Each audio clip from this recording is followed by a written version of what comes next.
예, 안녕하세요. 액트그룹의 이기영 프로입니다. 오늘 제가 발표드릴 내용은 애자일 팀의 MSA 적용 고분 분투기에 대해 이야기 드릴 텐데요.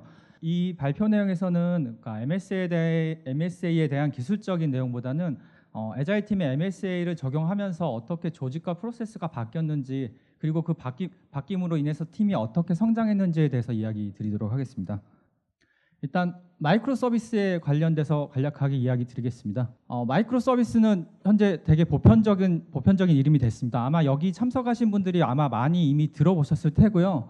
실제로 마이크로 서비스 글로벌 트렌드 레포트 2018에 따르면은 마이크로 서비스 조사한 기업 중에 91%가 이미 마이크로 서비스를 사용 중이거나 사용할 계획에 있다라고 대답을 했고요. 86%가 향후 5년 이내에 마이크로 서비스 아키텍처가 기본 아키텍처가 될 것이라고 예상을 했습니다. 그리고 현재 마이크로 서비스를 사용하고 있는 기업 중 92%가 작년 대비 마이크로 서비스가 증가를 하고 있다라고 대답을 했습니다. 이 도표에서 보듯이 마이크로 서비스는 현재 엔터프라이즈 시장에서 매우 보편적인 메인스트림이 됐다라고 봐도 무방할 것 같습니다. 마이크로 서비스에 관련돼서 이야기 드리기에 앞서서 일단 마이크로 서비스가 뭔지에 대해서 조금 알려고 하면 모놀리틱 아키텍처가 뭔지, 모놀리틱 어플리케이션이 뭔지를 우선 조금 알아야 될 것 같아서 일단 모놀리틱 아키텍처에 대해서 간략하게 설명드리도록 하겠습니다. 모놀리틱 아키텍처라고 하면 전통적인 웹 시스템 개발 스타일이라고 보시면 이해하시기에 편할 것 같은데요.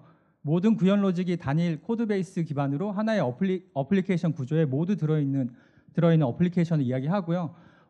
왼쪽에 보이시는 일반적으로 저희가 웹 어플리케이션을 만들 때 모습과 같다라고 보시면 될 것 같습니다. 와르 안에 뷰와 컨트롤러, 비즈니스 서비스, 그리고 모델로 구성이 되어 있고 해당하는 어플리케이션이 하나의 데이터베이스를 사용하는 구조가 모놀리틱 아키텍처라고 보시면 될 것 같습니다.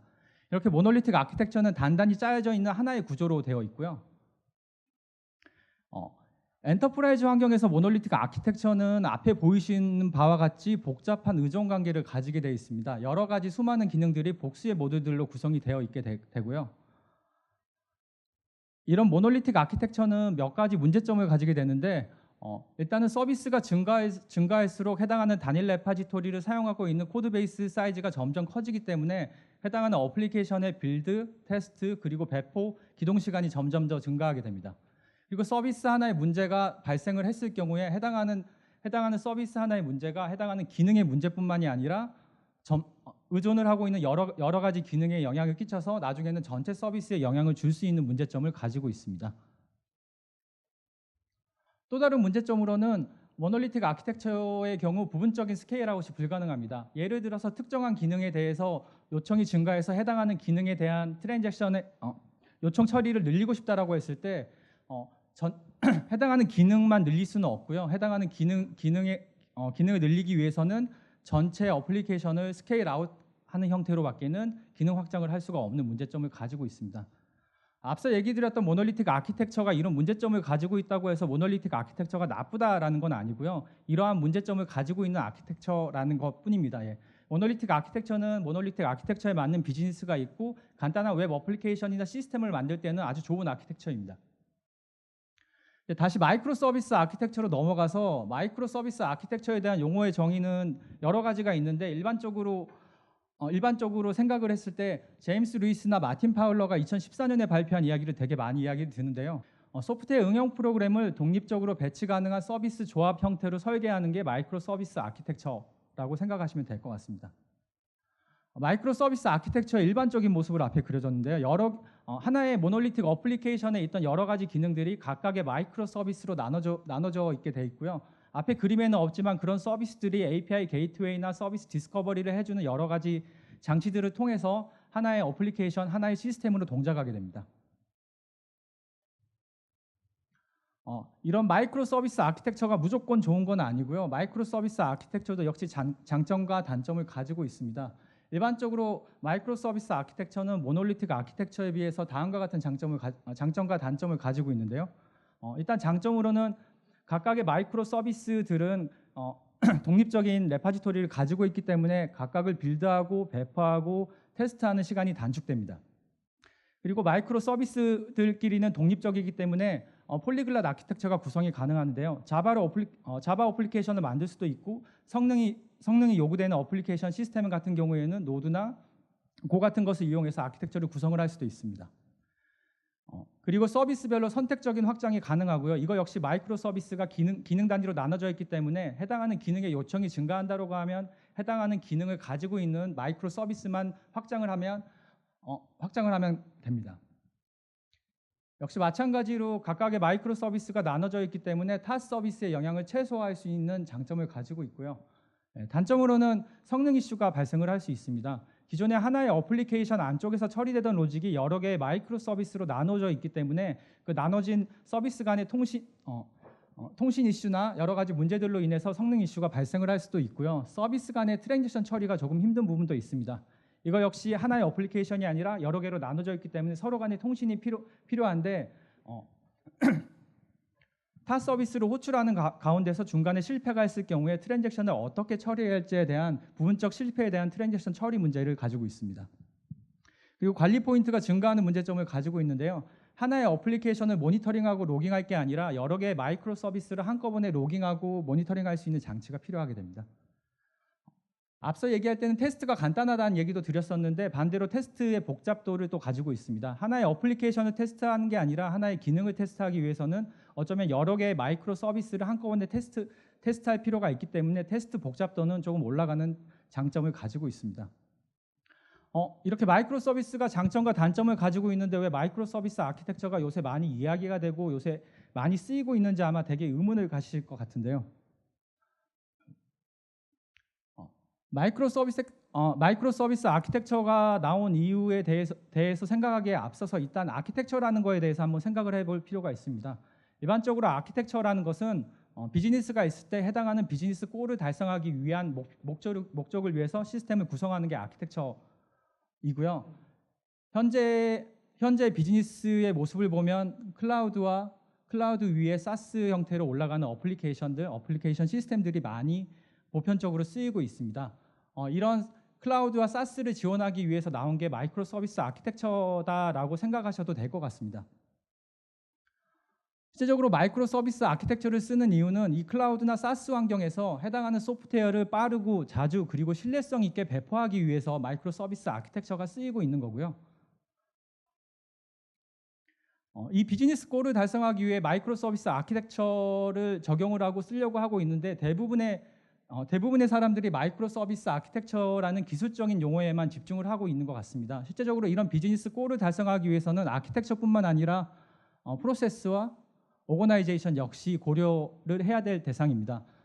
여기서 얘기하는 프로세스는 소프트웨어를 개발하는 프로세스, CI/CD 파이프라인 같은 것들을 통칭해서 이야기를 하고 있고요.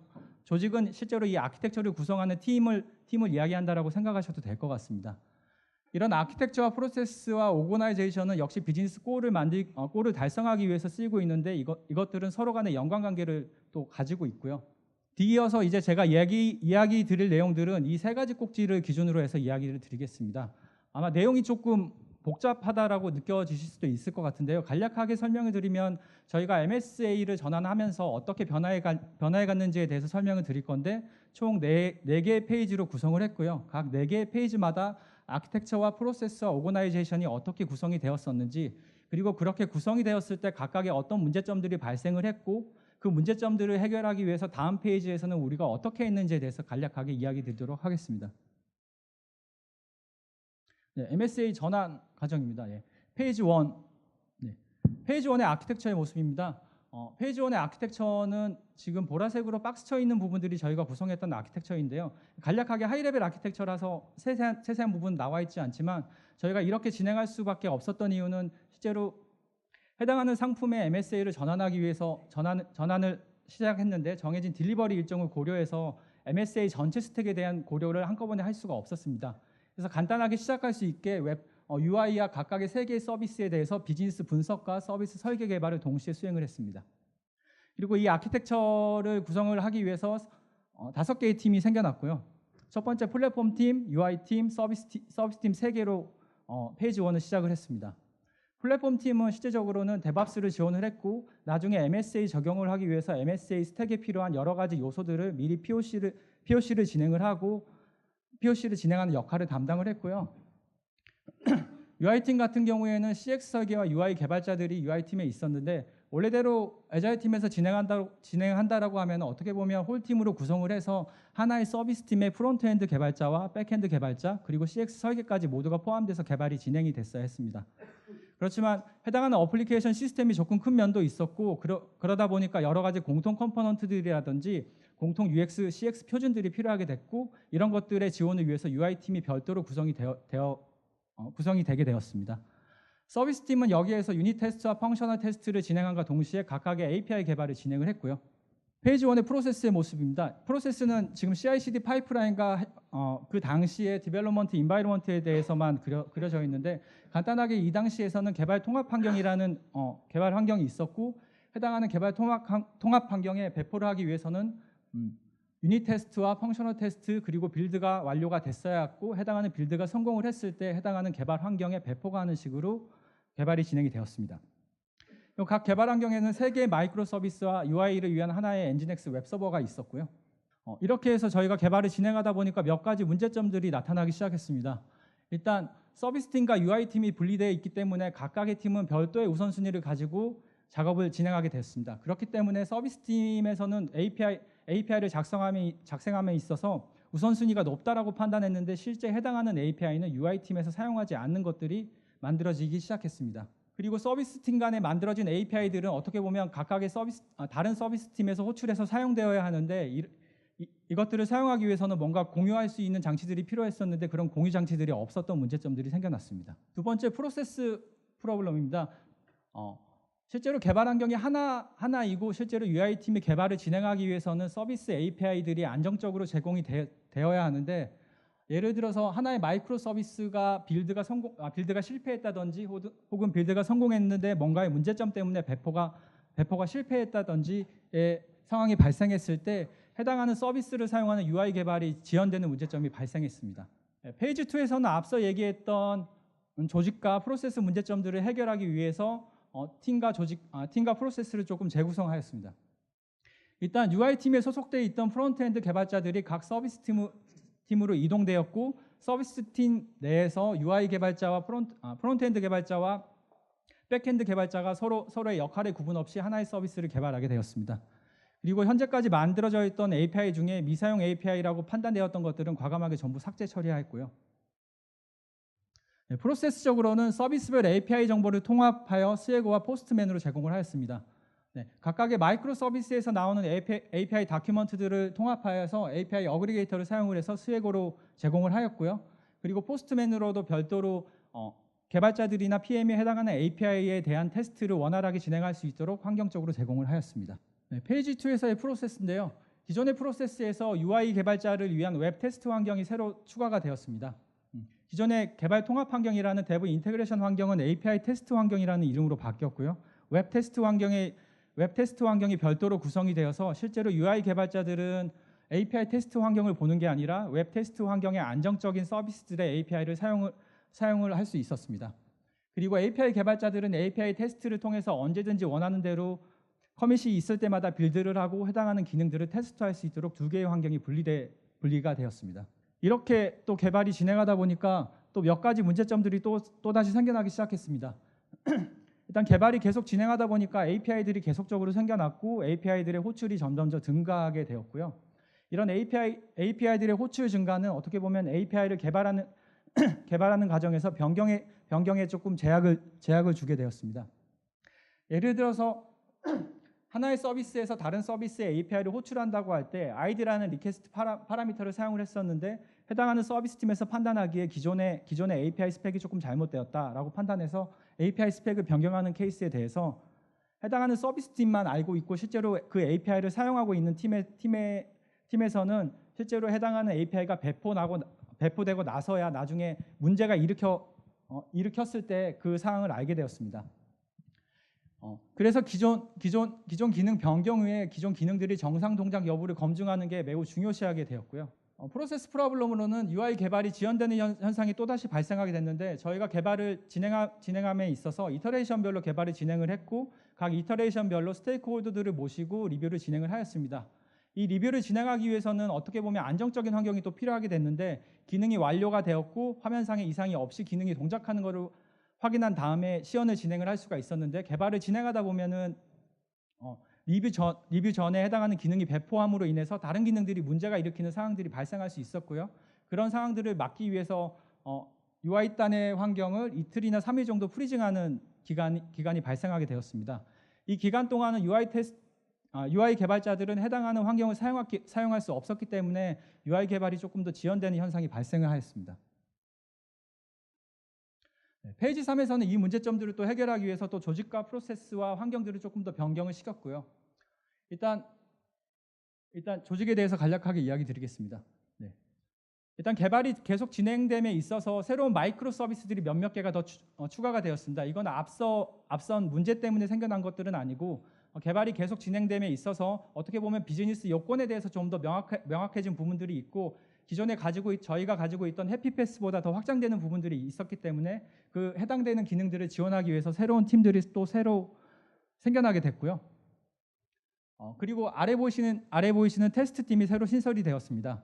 각각의 API에 대한 컨트랙 테스트와 리그레션 테스트를 점담을 했고 해당하는 기능들이 안정적으로 개발이 진행되는 와중에서도 기존에 개발됐던 API나 기능들이 안정적으로 동작한다는 것을 증명할 수 있는 장치가 필요해서 테스트 팀이 신설됐다고 보시면 될 것 같고요. 아키텍처적으로는 여러 개의 서비스들이 생기고 또 클라이언트 팀이 새로 추가됨으로 인해서 API에 대해서 각각의 서비스를 알고 호출하는 게 아니라 API 게이트웨이를 통해서 호출하는 종단점을 하나로 삼고 그 각각의 서비스들이 어떤 IP를 가지고 어떤 서비스들이 있는지 제공해주기 위한 서비스 디스커버리를 위한 장치들이 추가가 되었습니다. 이 당시에 프로세스에 대해서 이야기 드리도록 하겠습니다. 상시 시험과 클라이언트 팀의 안정적인 API 사용을 위한 테스트 환경이 추가가 되었습니다. 앞서 얘기했다시피 UI 팀은 안정적인 UI 개발을 위해서 UI 테스트 환경이 필요했고요. 클라이언트 팀은 UI 테스트 팀보다 어떻게 보면 더 안정적인 환경이 필요했고 시연을 위한 환경이 필요했기 때문에 테스트라는 이름의 환경을 저희가 별도로 만들었고요. 그리고 컨슈머 드리븐 컨트랙 테스트와 인테그레이션 테스트, UI 리그레션 테스트가 이 당시에 새로 추가가 되었습니다. 그래서 빌드 파이프라인을 보시면 인테그레이션 테스트와 API 테스트 디플로이 전에 컨트랙 테스트를 수행을 해서 해당하는 API들이 안정적으로 쓸 수 있는지를 확인할 수 있는 장치가 마련되었고요. 그리고 해당하는 웹 테스트 환경에 배포가 된 후에 해당하는 기존 기능들이 정상적으로 동작하는지 리그레션 테스트를 수행을 하였습니다. 프로세스적으로 이제 여러 개의 파이프라인들이 생겨나다 보니까 각각의 파이프라인에 대한 모니터링이 매우 중요시하게 되었습니다. 각각의 서비스 팀들은 자기가 원하는 파이프라인의 빌드가 깨졌는지 혹은 실패했는지 여부를 바로바로 확인할 필요가 있게 되었고요. 그래서 각 팀별로 앞에 보이시는 빌드 모니터링 환경을 통해서 현재 빌드가 깨진 상태인지 내가 지금 커밋을 해도 되는 상태인지 되지 않는 상태인지를 바로바로 확인할 수 있게 장치가 마련되었고요. 개발 환경에서는 개발자별로 자기가 관심 있는 파이프라인이나 파이프라인의 잡이 다르기 때문에 개발자별로 어떤 파이프라인이 실패했는지 성공했는지를 바로바로 확인할 수 있는 장치가 추가가 되었습니다. 그리고 컨트랙 테스트도 마찬가지인데 파이프라인을 통해서는 해당하는 컨트랙 테스트 중에 어느 부분이 깨졌는지 명확하게 알 수 없었기 때문에 테스트 팀이 별도로 컨트랙트 레디에이터를 개발을 하였고요. 앞에 보이시는 UI 파일 스케줄 디바이스 컨텐츠라는 것들이 있는데 각각에 있는 녹색 선들이 컨트랙 테스트를 수행하는 테스트들이라고 보시면 될 것 같고요. 지금은 다 녹색으로 나와 있는데 해당하는 컨트랙 테스트가 실패하게 되면 해당하는 녹색 화살표가 빨간색으로 표시돼서 어느 팀에서 사용하고 있는 API가 깨졌는지 바로바로 확인할 수 있게 되었습니다. 품질적으로는 코드 스멜과 테스트 커버리지, 두플리케이션 체크 등을 이 당시에 수행을 하였고 당시에 저희 코드 품질 지표 중에 하나인 테스트 커버리지를 보면 서비스와 UI가 거의 90% 정도의 테스트 커버리지를 가지고 있었습니다. 이렇게 또 개발을 진행하다 보니까 몇 가지 문제점들이 또 생겨나기 시작하였습니다. 개발이 진행하면서 모호해진 서비스들이 생겨나기 시작하였습니다. 저희가 비즈니스 요건을 판단을 하고 마이크로 서비스를 나누었을 때 파일과 컨텐츠란 서비스는 각각의 성격이 명확하게 다르다라고 판단을 하였고 두 개의 팀이 나눠서 별도의 서비스를 개발을 진행을 하였습니다. 근데 이렇게 개발을 진행하다 보니 두 서비스 간의 경계가 약간 모호해지는 문제점들이 발생을 하였습니다. 그리고 테스트 팀이 별도로 나눠져 있다 보니까 신규 변경 기능에 대한 컨트랙 테스트와 리그레션 테스트를 반영이 조금 지연되는 문제점들이 생겨나기 시작하였습니다. 서비스 팀에서 해당하는 기능을 고치고 난 후에 배포가 끝난 이후에만 컨트랙 테스트가 수행되기 때문에 해당한 컨트랙 테스트가 깨진 거를 그제서야 확인하고 고치는 작업들이 발생을 하였고요. 프로세스적으로는 이제 릴리즈가 얼마 남지 않아서 향후 운영을 위한 검증 운영 환경과 실제로 온프라미스 판매를 고려한 환경 구성이 필요하게 되었습니다. 원활한 운영을 위해서 모니터링과 로깅, 컨피그레이션 등을 할 수 있는 장치들이 필요하게 되었습니다. 파이널이라고 나와 있는데 여기서 얘기 드린 파이널은 저희가 프로젝트가 거의 끝나갈 쯤의 모습이라고 생각하시면 될 것 같고요. 현재 아키텍처는 어떻게 보면 지금보다 더 많은 서비스와 복잡한 구성으로 되어 있다라고 보셔도 될 것 같습니다. 네. 운영을 위해서 SRM, APM, 로깅, 컨피그레이션 요소들을 추가를 했고요. 저희는 넷플릭스 OSS 스택을 썼기 때문에 컨피그 서버와 그리고 APM을 위해서는 핀포인트, 로깅을 위해서는 EFK, 그리고 서비스 레지스트레이션 모니터링을 위해서 스프링부트 어드민 서버를 사용을 하였습니다. 그리고 앞에 보이시는 환경을 자동적으로 구성하기 위해서 앤서브를 도입을 하였고요. 실제로 테스트 환경과 스테이지 환경, 운영 환경, 스테이지와 운영 환경 같은 경우에는 이중화 구성이 필요했는데 그 모든 것들을 앤서브 스크립트로 해서 바로 구성이 가능하게끔 작업을 하였습니다. 그래서 운영 환경 기준으로 VM 27개에 대해서 자동으로 예를 들면 레비덴큐나 레디스나 줄이나 유레카 모든 것들에 대해서 자동적으로 구성을 할 수 있도록 환경을 만들었고요.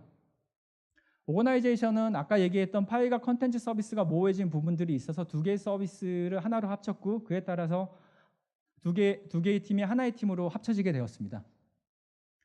그래서 역할이 모호한 서비스는 정리를 했고 또 새로운 비즈니스 요건들이 나오기 시작했기 때문에 그 요건들을 대응하기 위한 새로운 서비스 팀들이 생겨났습니다. 컨텐츠 딜리버리와 룰 매니저, 레포트 같은 서비스들이 새로 생겨나게 되었고요. 그리고 기존의 테스트 팀으로 별도 구성이 되어 있던 테스터들은 각각의 서비스 팀으로 나누어져 흩어져 갔습니다. 그래서 각 서비스 팀은 어떻게 보면 홀팀으로서 구성이 되었고요. 그 안에서 프론트엔드와 백엔드 개발 그리고 테스트 수행까지 모든 것이 서비스 팀 내에서 수행이 되었다고 보시면 될 것 같습니다. 네. 프로세스 마지막 모습입니다. 개발 테스트 운영을 위해서 저희가 총 5개 환경과 210개의 파이프라인으로 구성이 되어 있었고 저희는 빌드를 위해서 고CD라는 빌드 서버를 사용을 했었는데 약 210개의 파이프라인이 복잡하게 구성이 되어진 모습이었습니다. 그리고 센트럴라이즈 로깅을 위해서 EFK를 사용을 했고요. 그리고 센트럴라이즈 모니터링을 위해서 핀포인트를 사용을 해서 각각의 서버의 CPU나 메모리 상태 등은 핀포인트를 통해서 확인을 했고 실제로 서비스의 에러로그라든지 서비스의 문제점들은 EFK의 키바나를 통해서 바로바로 확인할 수 있게 되었습니다.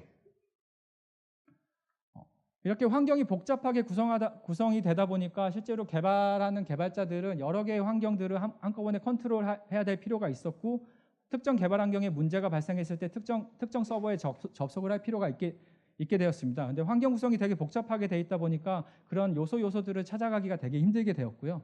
그러기 위해서 인바이러먼트 서포트를 위해서 개발자 북마크를 별도로 도입해서 환경별로 각각의 원하는 서버나 원하는 시스템에 들어갈 수 있게 링크를 공유할 수 있는 장치를 마련을 했고요. 그리고 스프링부트 어드민을 사용을 해서 해당하는 서비스가 디플로이가 실패했거나 혹은 운영 중에 서비스가 뭔가 문제가 생겨서 내려갔을 때 슬랙을 통해서 바로바로 확인할 수 있는 장치를 마련하였습니다. 여기까지가 저희가 그 MSA를 적용하면서 전환했던 과정들이고요. 이 과정들을 통해서 많은 것들을 배울 수가 있었습니다. MSA 기술 스택이라든지 R&R이라든지 어떤 것들을 미리 준비해야 되든지 여러 가지를 배울 수 있었는데 굳이 딱 한 가지를 뽑자면은 어떻게 보면 기술적인 적용, MSA에 대한 기술적인 적용보다 오거나이제이션과 프로세스에 대한 적용이 되게 중요하다라는 걸 되게 많이 느꼈고요. 어떻게 보면 MSA를 적용하면서 많은 사람들이 MSA의 기술적인 용어, 기술적인 스택에만 빠져서 고민을 하는데 프로세스와 오거나이제이션에 대해서는 어떻게 보면 생각하지 않고 적용을 하려고 하고 있는 것 같습니다. 그런데 실제로 MSA를 적용하기 위해서는 이런 프로세스나 조직도 밀접하게 연관이 되어 있고 여기에 대한 고려가 없다면 MSA를 적용하기가 무척 힘들다라는 것을 느낄 수가 있었고요. 마지막으로 마이크로 서비스를 잘 사용하고 MSA를 잘 운영하고 유지보수하기 위해 그 너머로 넘어가기 위해서 어떤 것들이 필요한지에 대해서 간략한 제 사견을 이야기해 드리도록 하겠습니다. 많은 책에서 이야기할 때 마이크로 서비스 아키텍처를 사용을 하면 팀을 자율적으로 운영을 할 수가 있고, 프로세스적으로는 테스터빌리티나 디플로이어빌리티가 높아지기 때문에 많은 장점들을 가지고 있다라고 얘기를 하는데, 실제적으로 제가 생각했을 때는 마이크로 서비스가 이런 장점들, 이런 것들을 주긴 하지만 반대로 프로세스적으로, 오거나이제이션적으로 조직이 준비가 되어 있지 않으면 MSA를 적용하기 힘들다. 예를 들면 프로세스적으로는 데브옵스나 컨티뉴어스 딜리버리, 디플로이먼트가 어떻게 보면 어느 정도 기본 역량으로서 갖추어져 있어야 하고요. 조직적으로는 작고 크로스 펑셔널하고 오토노머스한 팀으로 구성이 될 수 있게 조직 자체가 구성할 수 있어야 합니다. 네, 어떻게 보면 이런 것들이 흔히 얘기하는 애자일 프랙티스 혹은 애자일 팀을 얘기하는 것 같고요. 어떻게 보면 많은 기업들이 MSA를 적용한다라고 하는데, 그런 기업들은 이러한 프랙티스나 이러한 애자일 컬처를 이미 기본 밑바탕으로 갖추고 있기 때문에 잘 적용할 수 있는 게 아닌가라는 생각을 하고 있습니다. 그리고 이런 것들을 잘 갖춰 나가기 위해서 SDS도 여러 가지 준비를 하고 있고요. 아키텍처적으로는 MSA COE를 둬서 저희가 DEP, CMP를 활용해서 전사 솔루션의 MSA 전환을 지원을 하고 있고요. 조직적으로는 애자일 코어 팀이 전체 솔루션 팀들의 엔터프라이즈 애자일 트랜스포메이션을 지원하고 돕고 있습니다. 그리고 프로세스적으로는 AD 파스를 통해서 데브옵스 체계가 전사에 확산될 수 있도록 계속 지원을 해나가고 있습니다.